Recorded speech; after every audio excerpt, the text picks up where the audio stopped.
Assalamualaikum warahmatullahi wabarakatuh. Salam sejahtera dan selamat berkurung dalam rumah masing-masing. Kita berjumpa lagi dalam Sembang Santai sempena Perintah Kawalan Pergerakan dan setengah tempat sudah menjadi Perintah Kawalan Pergerakan yang diperketatkan lagi. Walaupun dalam PKP kita perlu berkomunikasi antara satu sama lain, dan malam ini kita berkongsi secara melalui teleconferencing macam ini, dan tetamu saya pada malam ini adalah Yang Berhormat Wabi Khalid Samad. Apa khabar Wabi? Alhamdulillah. Ya, kita bersiaran lagi pada Wabi kali ini dan kita bincang-bincang, kita sembang-sembang dalam keadaan kita berada dalam PKP ini dan kini sudah naik pangkat sikit, sudah PKP yang diperketatkan dan dapat yalah MF ni PKP2 2.0. Ya, PKP 2 diperketatkan. Diperketatkan. Tapi yang diperketatkan tu Cik Zul untuk yang hak di Johor dan di apa ni yang City One kan? Yang kondominium. Ya, City One dan juga Simpang Enggang sudah diperketatkan, yang lain belum lagi. Cuma sekarang sebenarnya kawasan kita ada dua jenis Wabi. Satu dipanggil kawasan merah dan satu lagi kawasan hijau. Jadi kawasan merah mana kawasan yang terkena wabak COVID-19 ini, manakala kawasan hijau kawasan yang masih bebas daripada COVID-19 ini. Jadi kita ada dua suasana yang berbeza. Apa pandangan Wabi apabila dikelaskan kepada dua jenis dan sebenarnya apa sebenarnya yang dikatakan kawasan merah, kawasan hijau ni Wabi? Ya. Okay, Assalamualaikum warahmatullahi taala wabarakatuh. Dia masalah takrif yang diberikan adalah berdasarkan kepada jumlah kes yang berlaku, ya. Dan ini sebenarnya bukan satu gambaran yang sefaham saya lah yang menjadi ukuran. Dia sepatutnya selain daripada soal jumlah kes yang berlaku, dia kena buat sebagai satu graf untuk memperlihatkan peningkatan kes, ya. So kalau tak silap saya lah, saya pun tak sempat nak cek tadi yang kawasan hijau ni dia punya kes ni sama ada kosong ke ataupun kosong hingga tarif dia sehingga kosong dan hingga 10 ataupun sebagainya, dan yang mana yang jumlah yang banyak itu maka ditakrifkan sebagai merah. Tetapi sebenarnya apa yang kita nak minta dilakukan ialah diplotkan grafnya untuk menunjukkan jumlah peningkatan. Dan kalau tak ada peningkatan, dah di curve tu telah pun diratakan ataupun dah kosong sama, patutnya diberikan kelonggaran yang lebih dari segi pergerakan di dalam kawasannya sesama mereka sendiri, ya. Iaitu yang orang yang ada di kawasan hijau, dia sama dia di dalam kawasan itu boleh menikmati kelonggaran yang lebih kerana dah memang didapati bahawa seolah-olah tidak ada jangkitan dan tidak ada kes, ya. Lalu yang mana dalam kes macam itu dia boleh pergi ke pejabat dia kalau dalam kawasan hijau itu, dan dia boleh bercampur dengan masyarakat di dalam kawasan hijau itu dengan pendekatan social distancing, penjarakan sosial yang seperti mana yang diamalkan, tetapi mungkin mengikut MCO pertama, ya, yang macam bukan MCO kedua, ya. Dan dia boleh dibenarkan untuk pergi bercucuk tanam kalau dia petani, boleh pergi menjaga, boleh pergi ke laut kalau dia nelayan dan sebagainya, ataupun pergi ke pejabat, pergi ke kilang untuk menghasilkan kegiatan ekonomi di dalam kawasan dia itu, ya. Dan kawasan yang merah tu memanglah kita tak nak orang yang berada dalam kawasan merah untuk keluar. Kita tak nak orang yang ada di kawasan hijau tu, orang yang di luar kawasan hijau masuk. Kita kena pertahankan status dia untuk menentukan bahawa tidak ada pembawaan virus daripada luar ke dalam.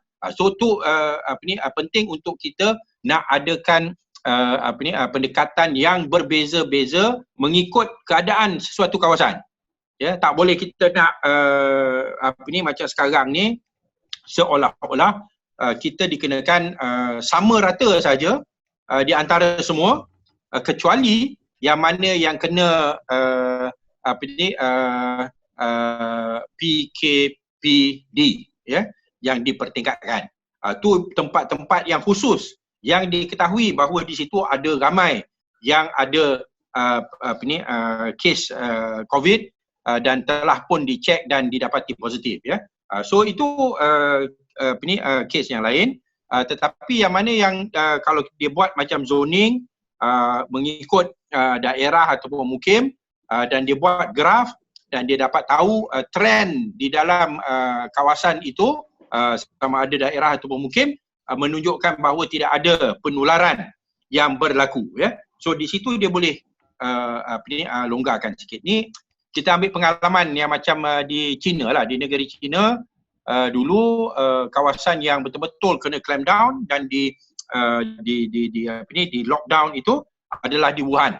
Tetapi keadaan di Wuhan dan cara mereka menangani di Wuhan berbeza dengan tempat-tempat yang lain mengikut keadaan-keadaan masing-masing. Macam Beijing dan tempat lain, dia boleh terus menjalankan perniagaan, pergi kerja dan sebagainya, tetapi dengan adanya kawalan-kawalan yang tertentu yang diamalkan, ya. Ni pun kita kena faham, Zul, ya. Sekarang ni kalau kita tengok cara diorang nak buatkan nyah kuman itu berbagai-bagai cara, ya. Sampai kita pun dah tak tahu mana diorang dapat dia punya peraturan dan pemahaman dia. Saya difahamkan. Ini nampaknya dikomplain sendiri oleh Kementerian Kesihatan Malaysia. Tak ada cara yang dibuat di mana betul lah. Kita selalu diberikan peringatan untuk cuci tangan dengan sanitizer dan jangan pegang muka. Ya.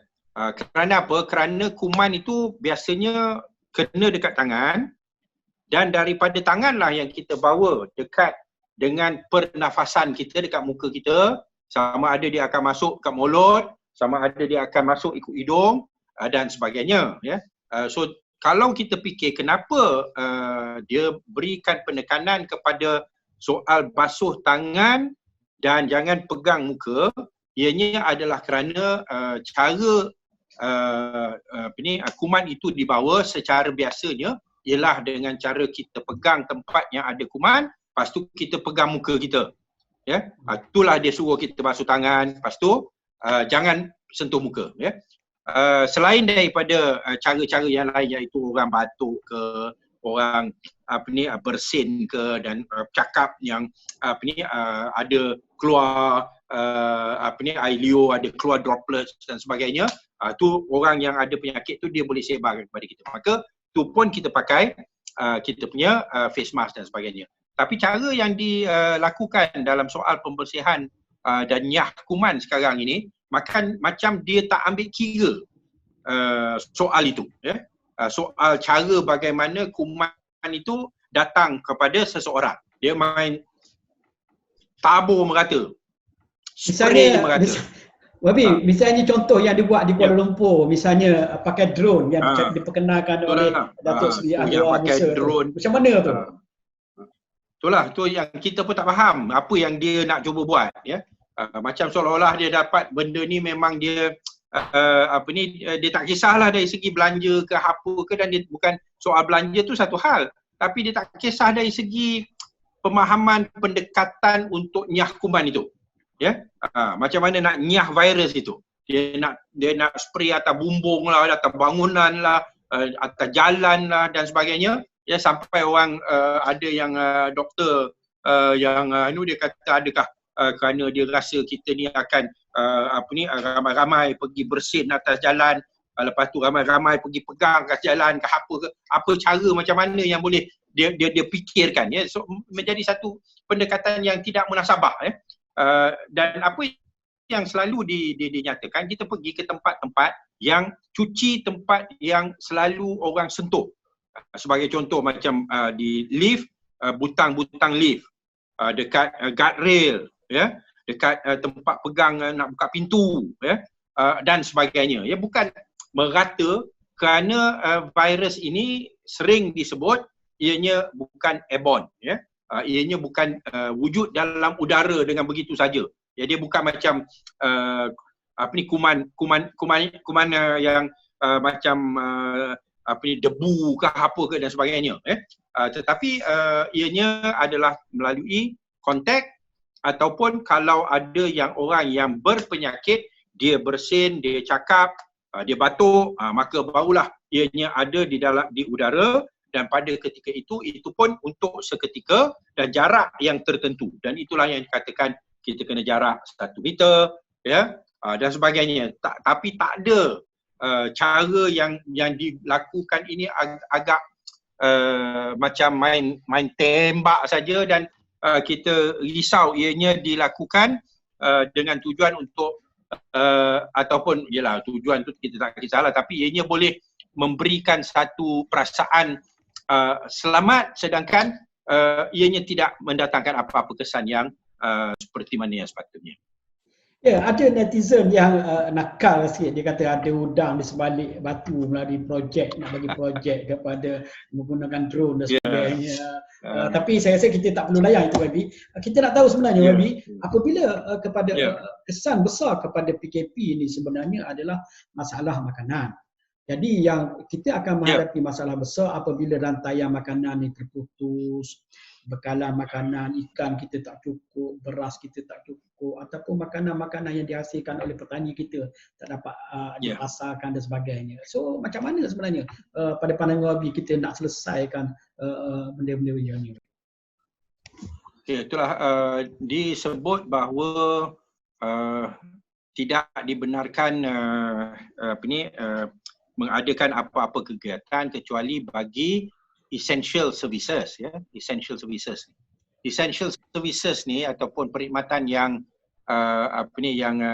asasi yang diperlukan, sepatutnya lah sekarang ni difikirkan, termasuk persoalan rantaian makanan dan bekalan, keperluan asas yang perlu diberikan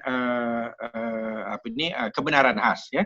Maknanya pihak kerajaan kena fikirkan juga macam mana nak tentukan bahawa hasil pertanian dapat terus dikeluarkan dan dapat disampaikan kepada penduduk, ya.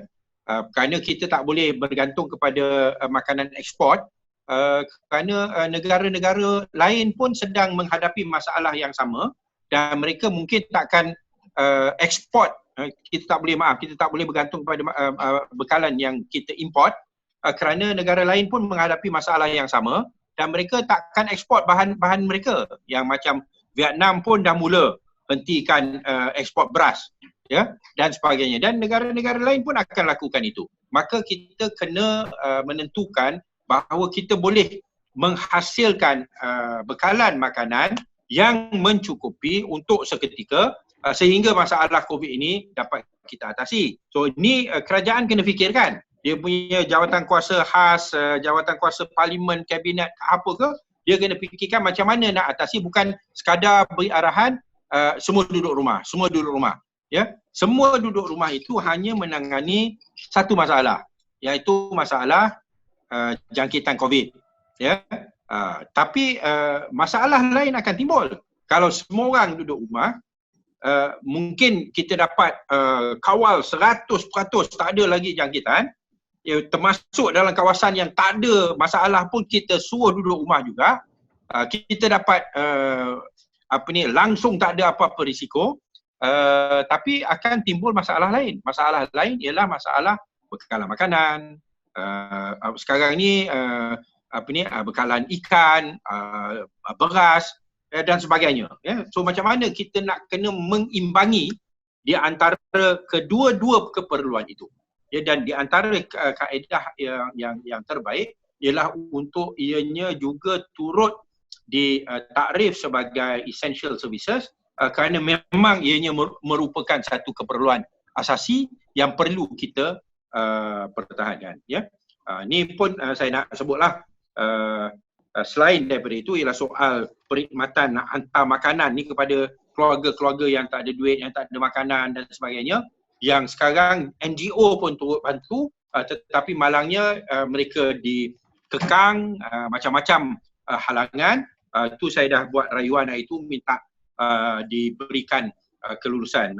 Sebenarnya baru petang tadi saya juga menerima panggilan daripada golongan OKU penglihatan, ya, anggota kepada MBA Malaysian MAB, Malaysian Association for the Blind.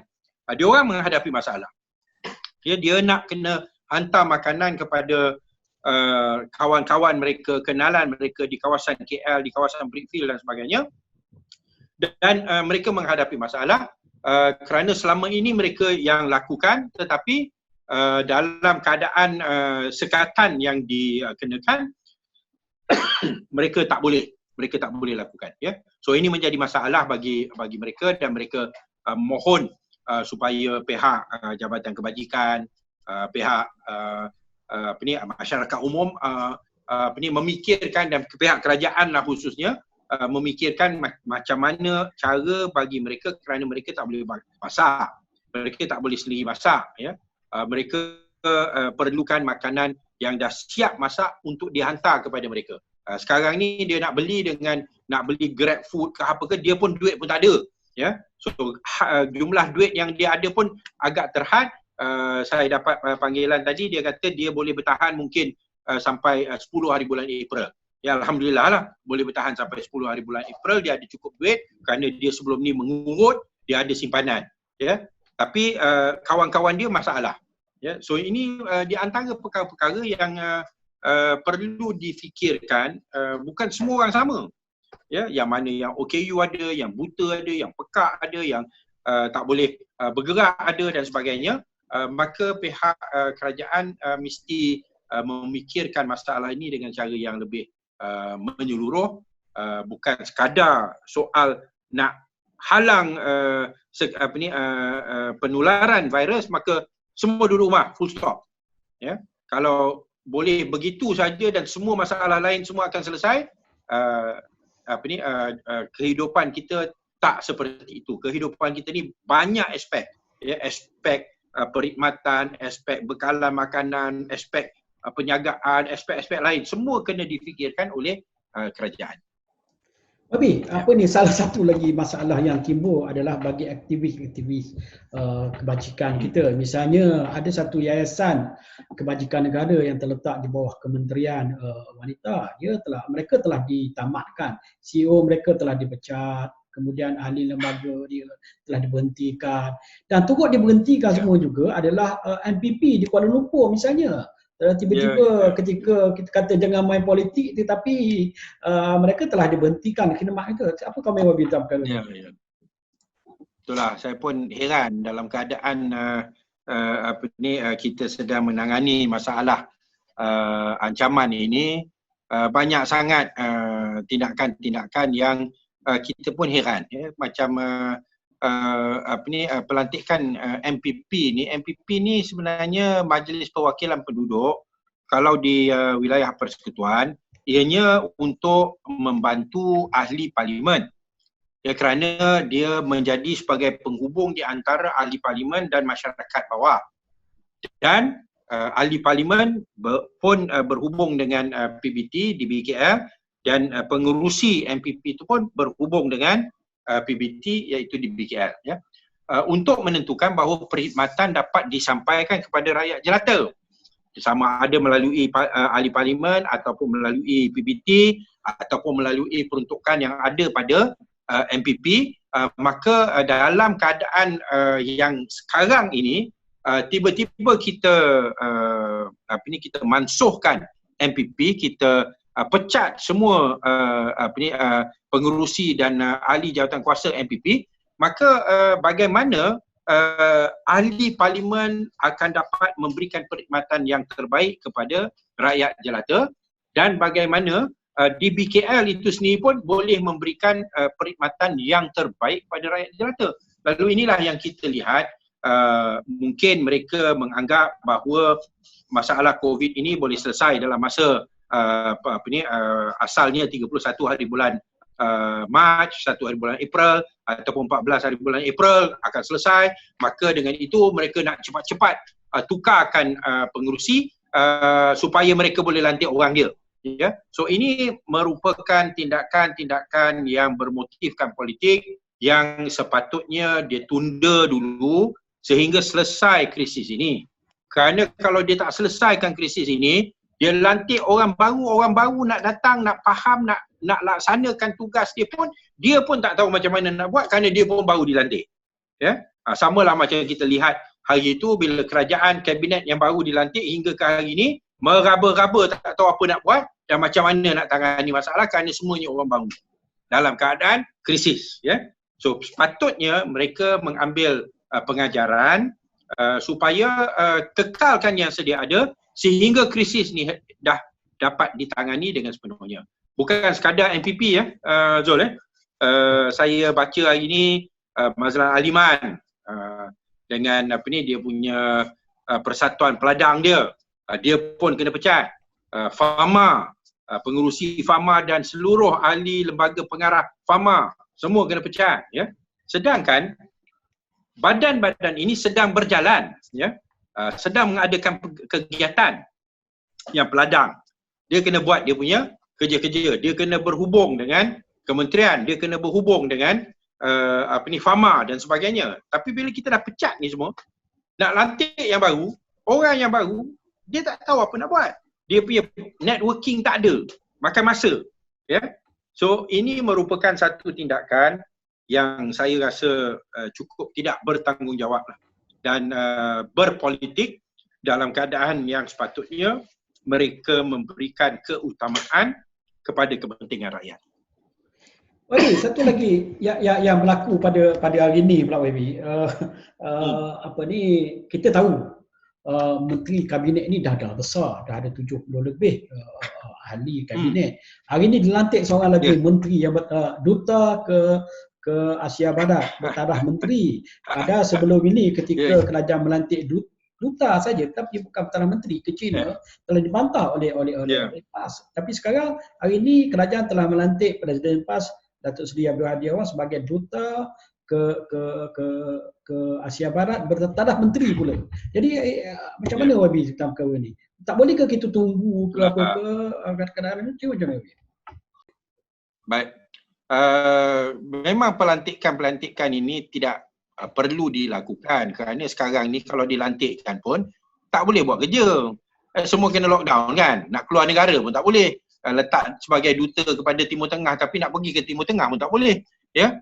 Lalu apa sebab ianya berlaku ialah kerana ianya semua ni adalah balasan dan ghanimah, hadiah yang diberikan kepada orang-orang yang memungkinkan Tan Sri Muhyiddin menjadi sebagai Perdana Menteri. Itulah yang itu pernah kita buat lawak, sepatutnya dia lantik kabinet tu biarlah 115 orang, lalu semua orang dapat pambasan ataupun balasannya. Semua dapat ghanimahnya, dapat hadiahnya. Tapi sekarang ni dia dah lantik 70, dia tengok masih ada lagi orang yang nakkan hadiah, maka dia hadiahkan kepada Presiden PAS pula jadi sebagai duta ke Timur Tengah bertaraf menteri. Ya, dalam keadaan kita menghadapi suasana di mana ekonomi semakin merudum kerana penjagaan dan kegiatan ekonomi tak dapat dijalankan, dia boleh lakukan pelantikan sebegini. Dan di sini saya nak jelaskanlah pasal ada Tun sebut kita ada war chest sebanyak 2 trilion ya. Lalu orang tanya 2 trilion banyaknya war chest kita. Dulu kata tak ada duit. Tapi kalau kita baca kenyataan Tun, dia kata dalam keadaan kecemasan macam ni, maka semua duit yang ada termasuklah duit EPF. Duit EPF, duit rakyat ya. Kalau dah cemas sangat, dah emergency sangat, perang dan sebagainya, duit yang dalam tu bolehlah digunakan, akan terpaksalah digunakan oleh kerajaan. Ya, duit simpanan dalam tabung haji, ya, kerajaan boleh gunalah. EPF ambil lah, ya, KWAP ambil lah pasal dah keadaan darurat, ya. Tu yang Tun maksudkan. Tetapi tidaklah bererti untuk digunakan untuk perbelanjaan yang tidak bertanggungjawab seperti melantik kabinet yang 70 orang, ya, melantik lagi duta keluar yang bertaraf menteri, yang ada yang duta luar ni dia tak boleh berfungsi ke? Ya, lepas tu lantik lagi dah ada dia punya menteri dan timbalan menteri, lepas tu ada lagi penasihat khas, ya, dan sebagainya. Ini semua merupakan satu tanda macam seolah-olah kerajaan yang ada sekarang ni dah hilang hala tuju dan tak tahu apa yang nak buat. Ya, inilah masalah yang kita hadapi dalam keadaan sepatutnya kita berjimat cermat. Mereka nak membazir. Ya, malangnya. Seperti termasuklah yang kegiatan Nyah Kuman ataupun Nyah Virus yang habis sebur merata, lepas tu pakai PPE pula, ya, pakaian yang dan sebagainya, dan orang semua marah dengan tindakan itu. Ya. Tapi apa ni, ada yang berpandangan apabila Tan Sri Muhyiddin melantik seorang lagi, macam Wabi kata, penasihat kesihatan kepada Perdana Menteri Dr. Jamilah, ya, satu pelantikan yang bagus kepada orang yang berpengalaman. Tetapi sebenarnya ke mana pergi kita punya Menteri Kesihatan dan juga timbalan Menteri Kesihatan yang ada itu? Itu yang ditanya oleh orang ramai sebenarnya. Pada pandangan Wabi lah, sepatutnya macam mana? Adakah kita boleh misalnya pecat ke apa ke, buat sementara sehingga kalau ia tidak berfungsi dalam keadaan kita nak berjimat macam ni? Ya, saya pun tak boleh nak berikan alasan bagi pihak Tan Sri Muhyiddin lah kan. Kita pun tak tahu kenapa dia nak buat begitu, ya. Mungkin ianya sikit sebanyak hasil daripada keadaan hilangnya kepercayaan ataupun kredibiliti. Orang dah mula tak confident dengan apa yang sedang dilakukan, maka untuk nak tunjuk bahawa dia serius, maka dia lantik Datuk Tan Sri Dr. Jamilah, yang Jamilah, ya, untuk membantu dia sebagai penasihat, tak tunjuk dia serius, ya. Tetapi ini semua tidak mengubah hakikat bahawa sekarang ni tak nampak satu hala tuju yang jelas, melainkan ketat dan mengetat lagi, ya. Dan ini amat mendukacitakan, seperti mana yang saya sebutkan tadi, dan saya harap bahawa Tan Sri Jamilah akan Tan Sri ke Datuk Sri Jamilah akan menasihatilah Perdana Menteri cara menangani ancaman COVID-19 ini dengan cara yang lebih berkesan dan sistematik dan tertumpu, ya. Kita kena buat satu pendekatan yang lebih tersasar, bukan dengan cara yang orang panggil sebagai gunakan peluru tabur macam tu. Satu negara satu graf, semua satu negara dia punya MCO dia, sama ada 1.0 ataupun 2.0 sama je, ya. Sedangkan setiap kawasan berbeza-beza, ya, berdasarkan kepada maklumat yang kalau kita perincikan, ya. Inilah yang saya harap bahawa kalau mereka memahami bahawa perlu mengimbangkan tindakan untuk nak jaga penularan virus itu dengan kesan terhadap kehidupan, kesan terhadap ekonomi, kesan terhadap masalah sosial dan sebagainya, maka dia boleh insya-Allah bawa satu perubahan kepada cara dan pendekatan yang sedang diamalkan oleh kerajaan PN sekarang ini, insya-Allah, ya. Di antara masalah sosial, Ya. Satu lagi soalan Wabi, sebelum kita, mungkin ini soalan yang terakhir untuk sesi kita pada malam ini Wabi.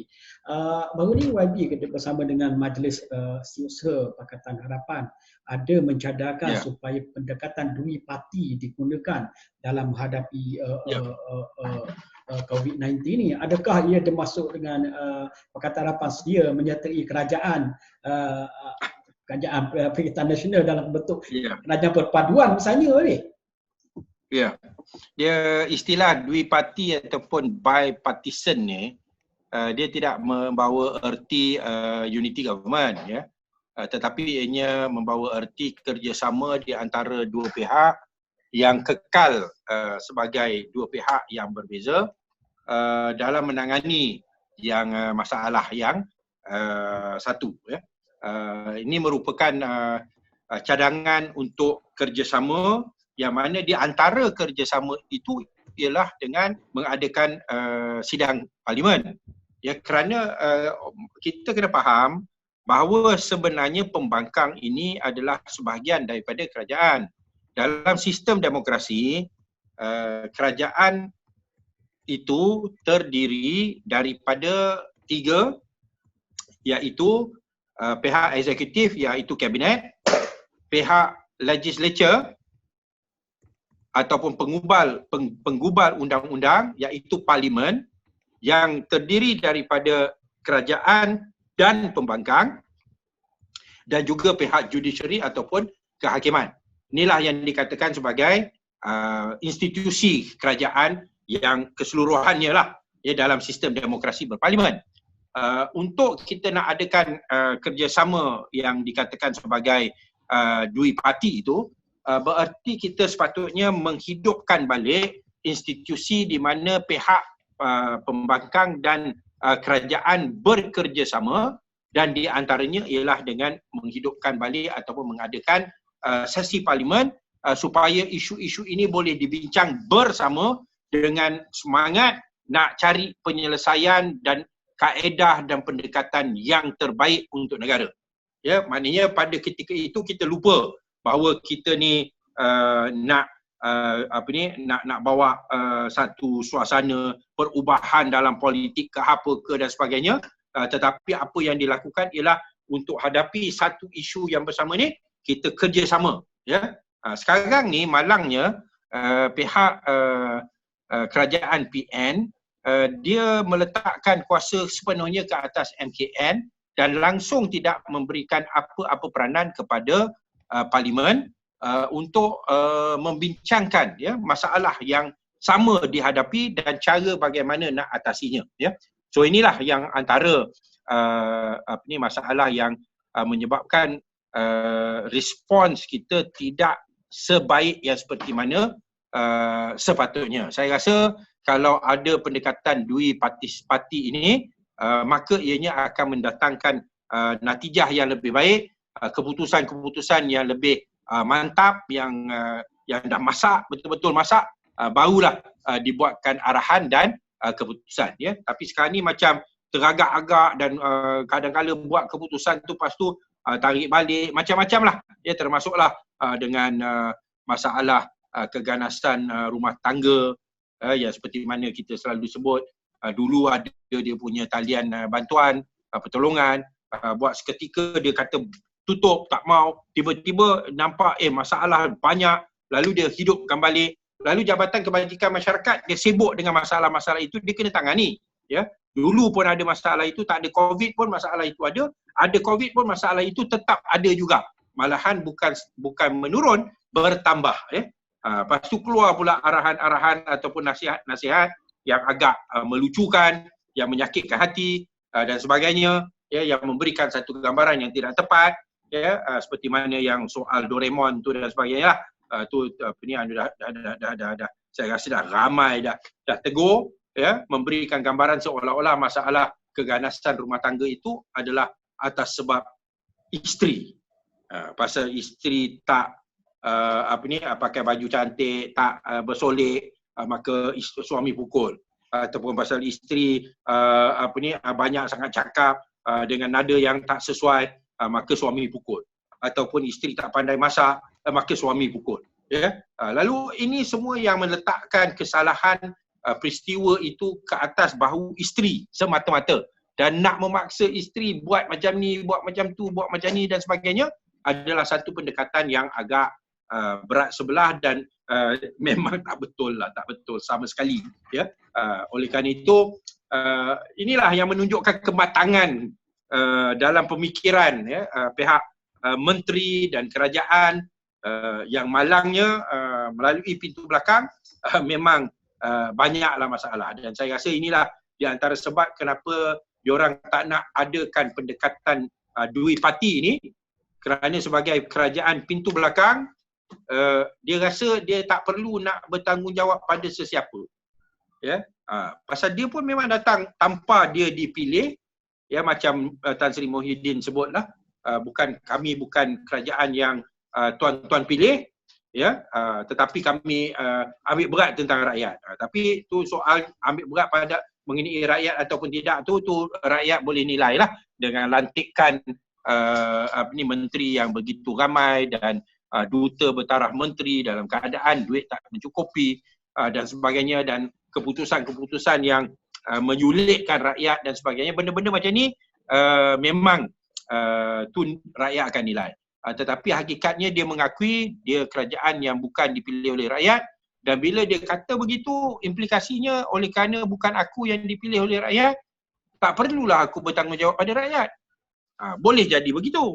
Kalau itulah dimaksudkan, maka tindakan tidak mahu panggil parlimen untuk bersidang untuk nak bahas pakej rangsangan ekonomi dan tindakan-tindakan menangani COVID-19 ini dengan semua pihak, termasuk dengan pihak backbenchers kerajaan itu sendiri dan juga pembangkang, adalah menunjukkan satu sikap saya tak perlu bertanggungjawab kepada rakyat. Saya buat ikut apa saya suka kerana saya masuk ikut pintu belakang ataupun melalui tembok atap. Oleh kerana itu tak perlulah saya nak ambil kira rakyat nak apa, pasal bukan rakyat yang pilih aku pun. Ni yang masalahnya. Ya. Ya, nampaknya banyak yang benda yang kita bincang kurang lebih, tetapi masa tidak mengizinkan kita untuk berbincang lebih panjang lagi. Terima kasih banyak Wabi kerana sudi bersama saya pada malam ini. InsyaAllah kita akan berjumpa di lain siaran kita. Sekali lagi, terima kasih banyak. Sekian. Assalamualaikum warahmatullahi wabarakatuh. Kita jumpa lagi. Assalamualaikum warahmatullahi wabarakatuh. Jumpa lagi insyaAllah. InsyaAllah. Okay. Assalamualaikum.